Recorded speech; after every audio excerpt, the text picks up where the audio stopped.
বন্ধুরা, তোমরা কি দেশের জন্য কাজ করতে চাও, এই সোসাইটিটাকে আরো ভালো করতে চাও, তাহলে অবশ্যই তোমাদের 5টা বই পড়া দরকার। যার মধ্যে প্রথমেই আসছে স্বামী বিবেকানন্দের লেখা আমার ভারত অমর ভারত। এই বইটার মধ্যে স্বামী বিবেকানন্দ প্রাচীন ভারতবর্ষের ইতিহাস, সংস্কৃতি, জীবন আদর্শ, ভারতবর্ষের উন্নতির কারণ, অবনতির কারণ ঠিক তেমনি তুলে ধরেছেন ভারতবর্ষের উন্নতি উপায়গুলি কি কি আছে। দ্বিতীয় নম্বর বই হলো স্বামীজির লেখা বিবেকানন্দ ও যুব সমাজ। এই বইটার মধ্যে স্বামীজি আত্মবিশ্বাস, ভারতবর্ষকে কি করে আমরা পুনর্গঠন করতে পারবো সেই ব্যাপারে বলেছেন। 3 নম্বর হলো অমিয় কুমার মুখার্জির লেখা স্বামী বিবেকানন্দ এবং ভবিষ্যৎ ভারত। 4 নম্বর সুভাষচন্দ্র বসুর লেখা তরুণের স্বপ্ন।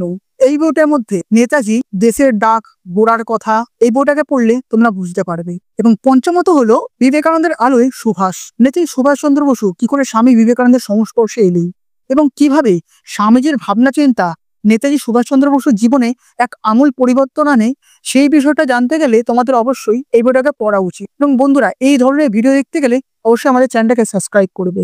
জয় হিন্দ।